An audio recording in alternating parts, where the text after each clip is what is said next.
Let's talk about the situation in Nigeria now, where more than 600 people are known to have died in recent floods. More than 1.3 million have been forced to leave their homes. Authorities say most of the states in the country failed to adhere to early warning signals. Let's speak about the situation with Opiyo Nixon, Chief of Field Officers at UNICEF, joining us now from Nigeria, I believe. A very good afternoon to you, sir.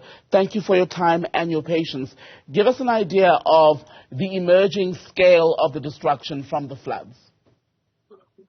Good afternoon, and thank you for having me.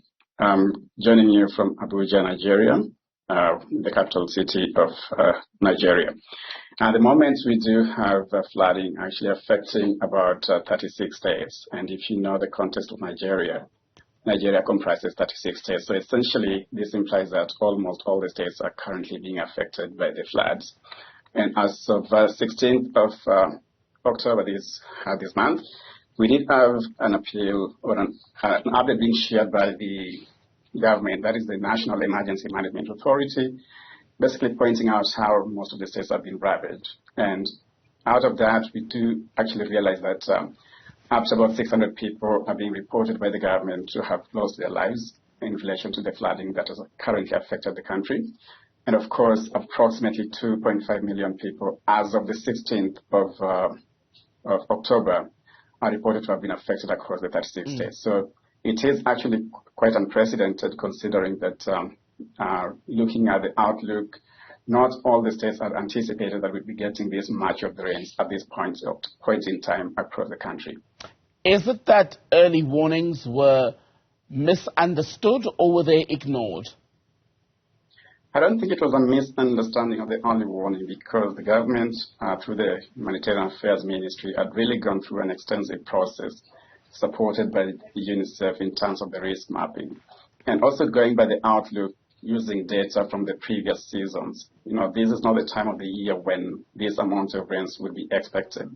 But I think, going by how the country has been affected, definitely, the risk mapping and the anticipation that, we'll be having the rain subsiding has actually pointed to the fact that, yes, there could have been better that could have been done.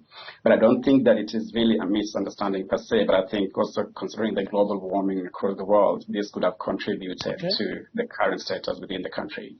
What does this mean then for the delivery of aid? Because in the last week or so, it was very difficult to get supplies, including fuel, because the trucks that were carrying some of this aid, which is urgently needed, were unable to move because where they were or where they were headed, those areas were completely submerged.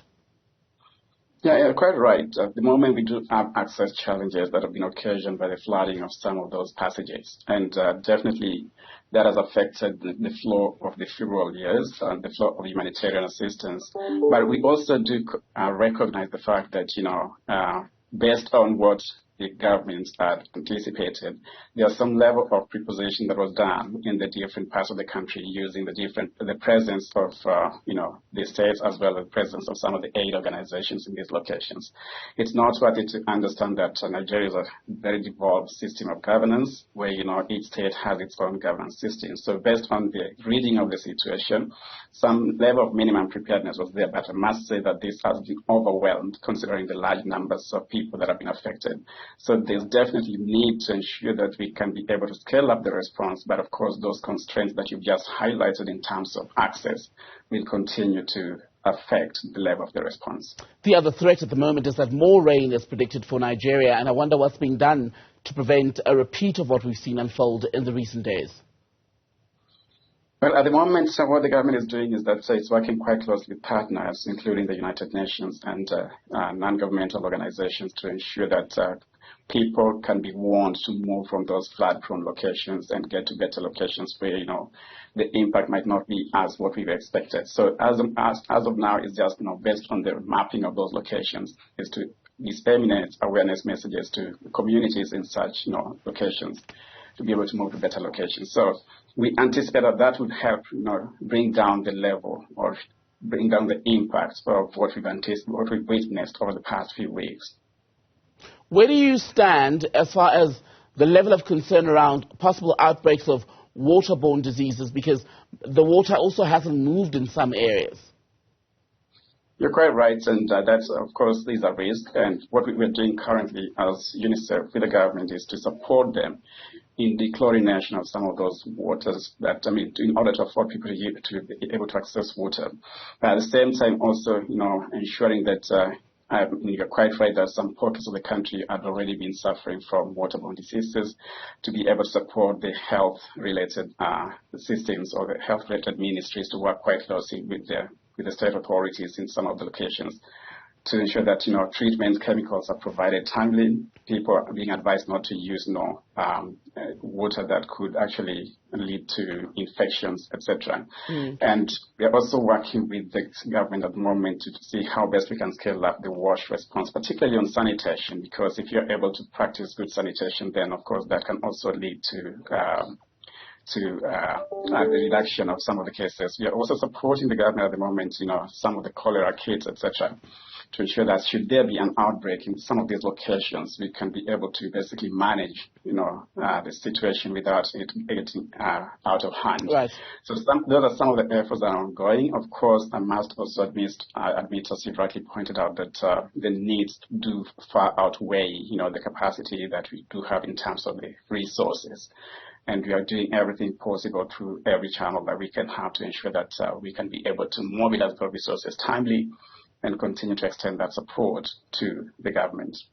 Finally, in perhaps 30 seconds, if you can, in terms of where the people whose homes are completely destroyed or those who've had to be taken to higher ground, where are they being housed, and are those shelters able to cope with the need?